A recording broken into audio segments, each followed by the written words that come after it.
नमस्कार, आपका अभिनंदन। मैं हूं सुधांशु रंजन। आज तथ्यतः में हम बात करेंगे संसदीय विशेषाधिकार के बारे में। आपको पता है कि उच्चतम न्यायालय की 7 न्यायाधीशों की एक संविधान पीठ ने 1998 में इसी न्यायालय द्वारा नरसिंह राव मामले में दिए गए फैसले को पलट दिया है। उस फैसले में 5 न्यायाधीशों की संविधान पीठ ने 3-2 के बहुमत से फैसला दिया था कि सांसद को जो विशेषाधिकार प्राप्त है उसको चुनौती नहीं दी जा सकती है, यानी अगर रिश्वत लेकर के भी मतदान करते हैं तो उन पर कोई कार्रवाई नहीं की जा सकती है। अब समझ लें कि दरअसल ये प्रावधान क्या है और इस तरह का प्रावधान बनाया क्यों गया और सुप्रीम कोर्ट को उसकी समीक्षा करने की ज़रूरत क्यों पड़ी।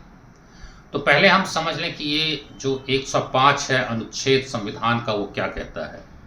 उसमें ये है कि जो सांसद होते हैं उनको संसद में अभिव्यक्ति की पूरी स्वतंत्रता है, जिसमें मतदान भी शामिल है। यानी वो क्या बोलते हैं या किसी प्रस्ताव पर या विधेयक पर वो किस तरह से मतदान करते हैं, किस पक्ष में मत देते हैं, इसको किसी भी अदालत में चुनौती नहीं दी जा सकती है। ये अनुच्छेद 105(2) कहता है। और इसी तरह का प्रावधान 194 में ही है, वो राज्य विधानसभाओं के लिए यानी विधायकों को भी उसी तरह की सुरक्षा प्राप्त है। अब ये समझ लें कि ये जो प्रावधान बनाया गया इसकी ज़रूरत क्या थी। तो भारत की संसदीय व्यवस्था जो है, जिसको हम कहते हैं, ये वेस्टमिंस्टर मॉडल पर आधारित है। यानी जो ब्रिटेन की संसदीय व्यवस्था है उसी पर हमारी शासन पद्धति और संसदीय व्यवस्था भी आधारित है। जैसा कि आपको पता है, ब्रिटेन में राजतंत्र था। आज भी देश के राष्ट्राध्यक्ष जो हैं वो राजा ही हैं, लेकिन आज की तारीख में अधिकार जो है वो मंत्रिमंडल के पास होता है, राजा के पास कोई अधिकार नहीं है। लेकिन पहले स्थिति ये थी कि सम्राट जो था वो सर्वशक्तिशाली होता था। इसलिए संसद में जो कुछ बोला जाता था या कोई सांसद कुछ बोलता था तो राजा अगर किसी बात में नाखुश हो गया तो सांसद को तुरंत जेल की सजा होती थी।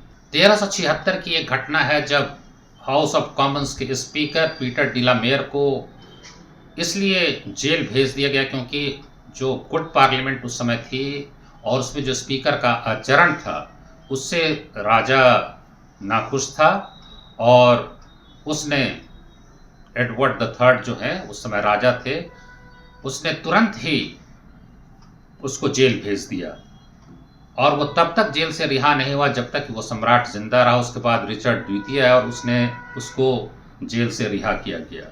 लेकिन रिचर्ड द्वितीय के कार्यकाल में 1397 में एक सांसद थॉमस हैक्सी उसने कुछ विधेयक पेश किए और उसमें राजा के खिलाफ कुछ प्रतिकूल टिप्पणी की गई थी।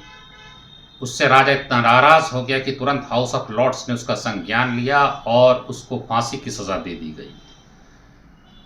लेकिन थॉमस हैक्सी के पक्ष में पोप ने एक वक्तव्य जारी किया कि वो उसका क्लार्क है और इस कारण से थॉमस हैक्सी की जान तो बच गई, लेकिन ये है कि एक बहुत बड़ी सजा सिर्फ इसलिए दी गई थी कि राजा के खिलाफ टिप्पणी की गई।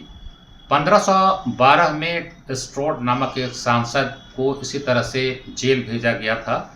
उसने कुछ विधेयक पेश किए थे और उसमें राजा के खिलाफ और उनके अधिकारियों के खिलाफ टिप्पणियां थीं, तो उसमें भी तुरंत स्टैनरी कोर्ट ने संज्ञान लेते हुए स्ट्रोड को जेल भेज दिया। लेकिन 3 सप्ताह के बाद स्ट्रोड को रिहा किया गया।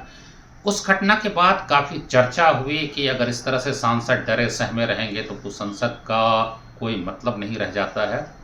तो फिर एक अधिनियम बनाया गया, कानून बनाया गया कि सांसद जो भी सदन में कुछ बोलता है उसका संज्ञान अदालत में नहीं लिया जा सकता है और उसके लिए सांसदों को दंडित नहीं किया जा सकता है। यानी उनको अभिव्यक्ति की पूरी स्वतंत्रता होनी चाहिए, मतदान की पूरी स्वतंत्रता होनी चाहिए।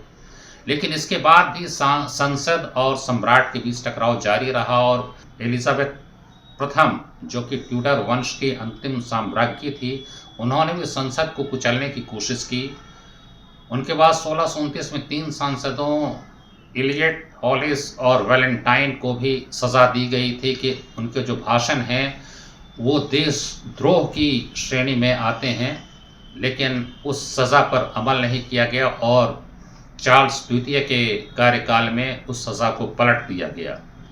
बाद में एक महत्वपूर्ण पड़ाव आता है 1689 में, जब हम देखते हैं कि बिल ऑफ राइट्स आता है और मैग्ना कार्टा के बाद जो है वो सबसे बड़ा पड़ाव माना जाता है, जिसमें संसद की सर्वोच्चता स्थापित होती है, जनता को काफ़ी हक दिए जाते हैं और उसके बाद संसदीय प्रणाली का जो है सही तरीके से विकास होता है।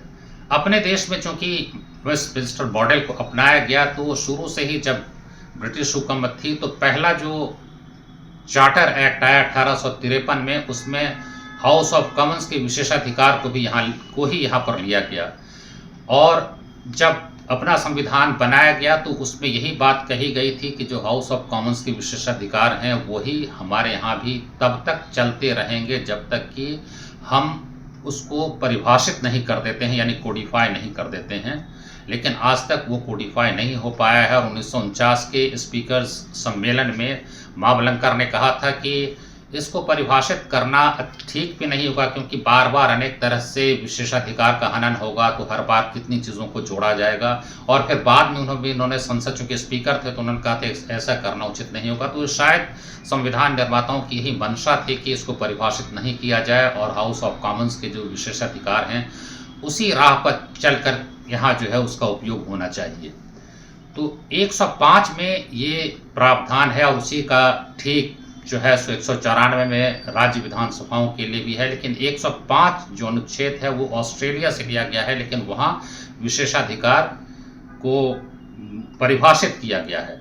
लेकिन ये बात भी है कि इंग्लैंड में जो विशेषाधिकार हैं उसका दुरुपयोग नहीं हो, इसकी भी कई घटनाएं हैं। जैसे एक घटना है 1938 की, उसमें डंकन सेंटिस नामक एक सांसद ने एक सवाल पूछ दिया था संसद में एंटी एयरक्राफ्ट डिफेंस के बारे में, और ऐसा लगा सरकार को कि उस प्रश्न में जो तथ्य दिए गए हैं वो गोपनीय तथ्य हैं, यानी ऑफिशियल सीक्रेट्स एक्ट का उल्लंघन किया है सांसद ने।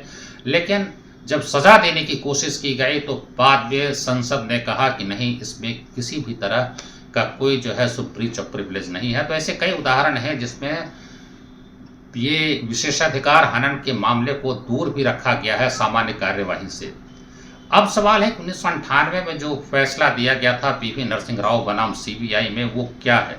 नरसिंह राव के खिलाफ 1993 में अविश्वास प्रस्ताव आया था, जो कि 1991 में जो चुनाव हुआ उसमें किसी भी दल को स्पष्ट बहुमत नहीं था, लेकिन कांग्रेस सबसे बड़ी पार्टी थी, उसके पास अपना बहुमत नहीं था, लेकिन नरसिंह राव प्रधानमंत्री बने और अन्य दलों के समर्थन से वो सरकार चला रहे थे। तो जब ये अविश्वास प्रस्ताव आया तो बहुत मुश्किल थी, तो कई और दलों के सांसदों का समर्थन उन्हें प्राप्त किया, लेकिन बाद में पता चला कि झारखंड मुक्ति मोर्चा तथा कुछ अन्य दलों के सांसदों ने रिश्वत लेकर सरकार के पक्ष में मतदान किया है। इसलिए इसको हम JMM bribery case, Jharkhand Mukti Morcha bribery case के नाम से भी जानते हैं।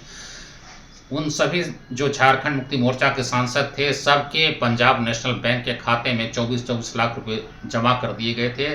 बाद में सीबीआई ने जब जांच की, आरोप पत्र दायर हुआ और अंततः जब मामला उच्चतम न्यायालय आया तो फिर यही बात कही गई कि 105(2) में जो प्रावधान है कि सांसद पूरी तरह से निर्भीक होकर अपनी बात रखने को और मतदान करने को स्वतंत्र है और अदालत इसका संज्ञान नहीं लेगी, तो भले ही उन्होंने घूस लिया हो लेकिन अदालत को कोई अधिकार नहीं है।